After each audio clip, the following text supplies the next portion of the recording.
Now, if you're thinking about buying in a brand new suburb, you do need to know which council that suburb falls under, and here's why. You see, councils, they control key things like how wide the roads are, whether there's street parking, and also the minimum land sizes for each type of property. Now, take Rouse Hill, for example, which you can see here. In general, their minimum land size is about like the 500-ish square meter mark. And from visiting there myself, I can tell you that the streets are wider, more open, and it gives the whole area sort of a more premium feel. Now, the Hills District is overall also known for the upper income sort of residences, and there's a real sense of quality and space there too. Now, let's also compare this into a suburb next door, which is Grantham Farms, but that is actually falling under the Blacktown Council.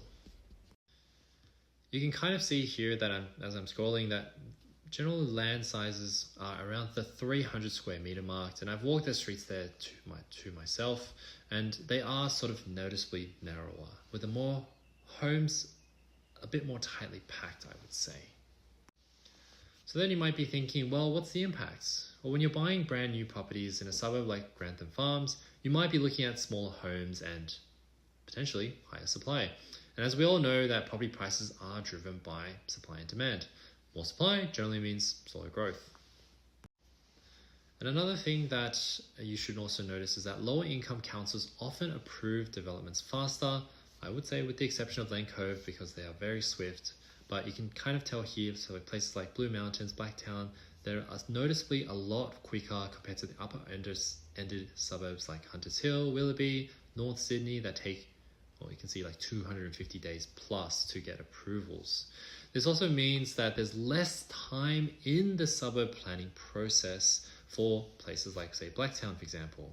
And in contrast, in wealthier areas, they'll take a bit longer, get lower supply, and of course have better planned properties as well. They take more time to consider where they want certain houses and how big they are as well.